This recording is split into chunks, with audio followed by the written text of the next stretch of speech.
We're talking about big changes in the city. I'll be honest with you, over the years that I've been in St. Louis, we've talked a lot about big changes and big plans. Some of them have fallen through. Surprisingly, I think a lot of them have succeeded, and sometimes they don't get the full credit. We're talking about this North Side regeneration with Tim Logan from the St. Louis Post-Dispatch. But in all the years that I've covered stuff that has fallen through, has succeeded, I've never seen anything like this. This is bigger than anything that I've ever covered, or this is an enormous project. And different than anything. Different, yeah.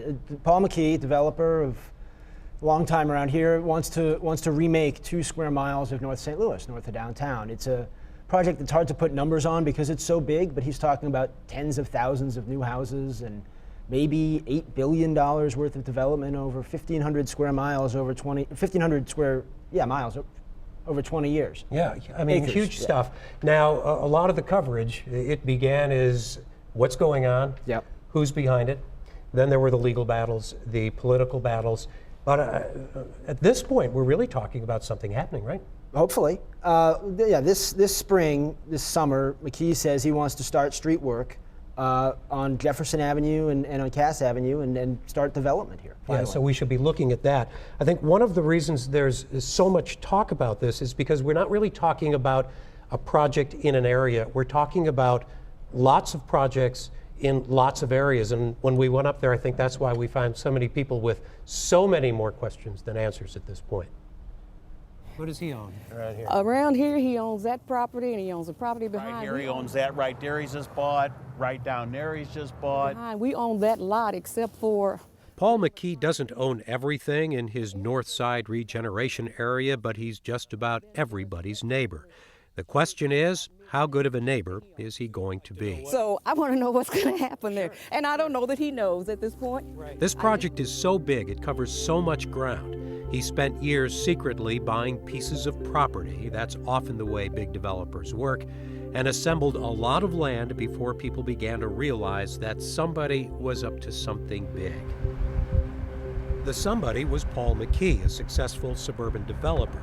The something big? Well, that's something of a big question now that McKee has jumped many of the legal and political hurdles and is ready to start.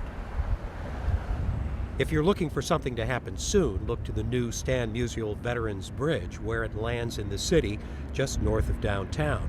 Yeah, the interchange is right over here. Just, almost could throw a rock at it. Where that stoplight is, that's the... Around here, it's not so much about housing as it is about business. And the owner of the Gateway Auto Repair Shop on 13th Street is glad the long wait is over. Basically, I'm looking at a lot of new, maybe like a Quick Trip down here, maybe an IGA store they're talking about, new properties, they're talking about fixing some roads up, and there's going to be 4 sections of the McGee project, which is A, B, C, and D. This one's A. This is the first one they're going to break ground on, and it's supposed to go June 6th. Buying land around a new, busy interchange, that seems like a smart business investment. Buying lots of land in a depressed urban environment, that's really the part that has people wondering and hoping that McKee means what he says. I see a lot of people happy, a lot of people moving here, a lot of the existing people having opportunity for jobs. There's not a supermarket within 7.5 miles, so I see that coming back. I see green. McKee is talking about doing a lot of things: new businesses, new jobs, new housing, bringing back an area that long ago began to lose jobs and population. It has a lot of empty lots and abandoned buildings, but it also has some new housing and some industry. It is not empty, but it is predominantly African American. And when white people come in with big plans for a black neighborhood, that brings back memories. In the 1950s, the densely populated Mill Creek neighborhood was cleared.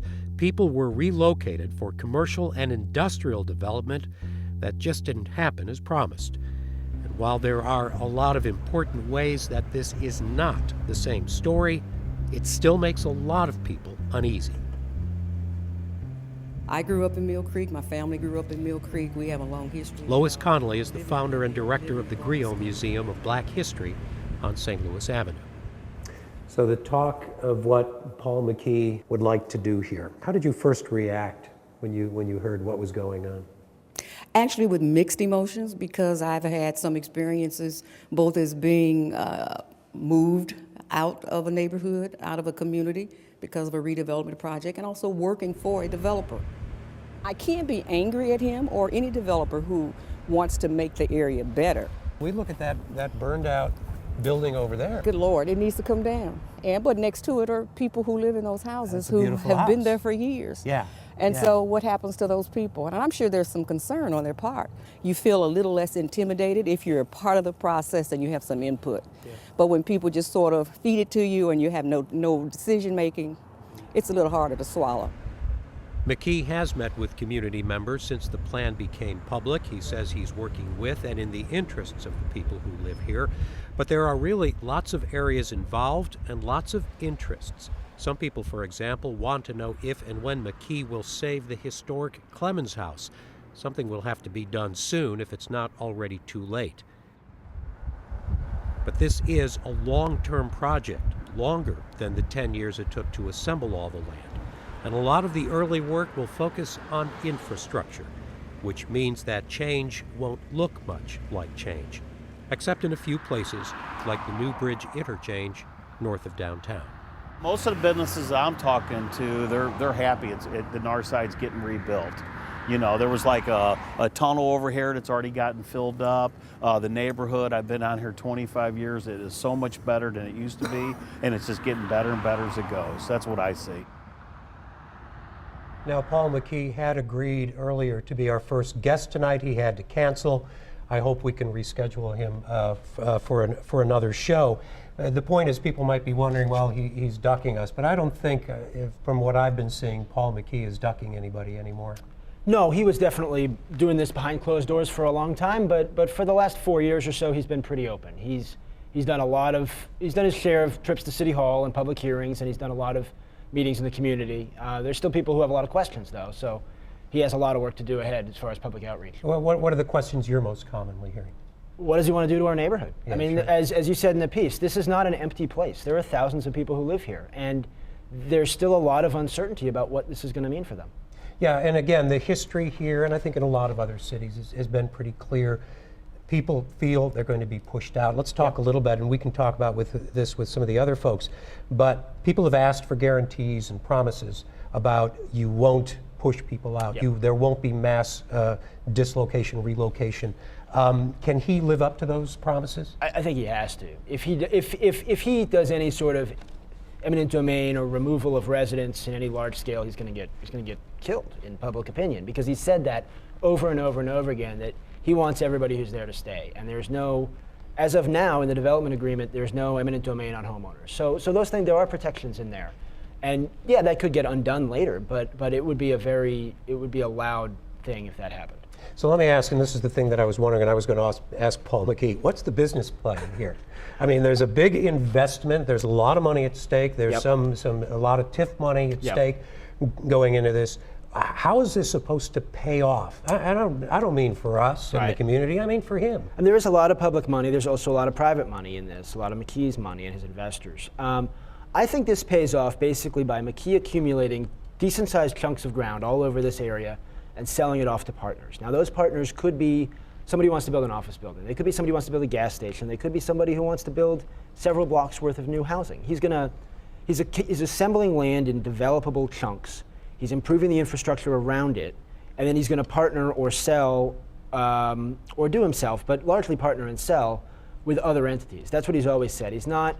He's a builder, but he's not the only builder in this. There's going to be a lot of partners. Yeah, there are other people in this, and I think we're going to talk about this a little bit later, but I think one of the concerns has been there's this one guy sitting at the top of this pyramid. Yes, there is. And McKee's job in this, and by pyramid, I don't mean that in a business sense. Yes. Yeah.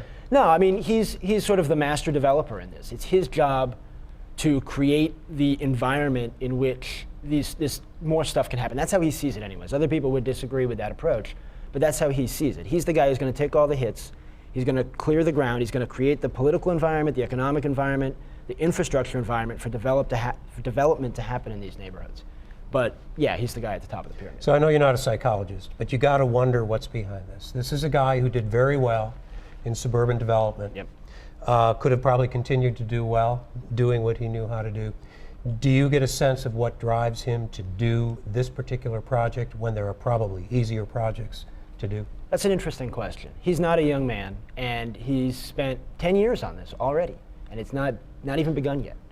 I do think he's sincere. I think he wants to bring what he sees as better things to North St. Louis. I think some people might question the way he's doing it, but I think he's sincerely motivated to do something really big, and remake this chunk of the city. Now, whether he pulls it off or not, whether it's too much to bite off, we'll just have to wait and see. Yeah, and again, I made the point because when people say infrastructure, people want, they want groundbreakings and they want, bricks and mortar. Yeah. But if you're seriously going to address an urban area, you really have to address infrastructure, and that ain't sexy. No, it's not. Yeah, nobody gets that fired up about sewers and road work, but it does matter.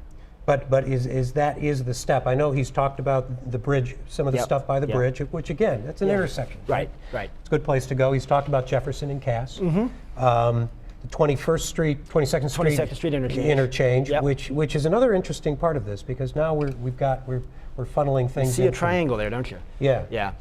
So no, I mean, he will say that the way to, I mean, I've heard him say this countless times, the way I know how to create jobs is to assemble land. And the way that you then make that land attractive is by improving the roads. It's a very, it may not be the most progressive approach to urban development in 2014, but it's an approach, and it works in some climates, and we'll see if it works here. Yeah.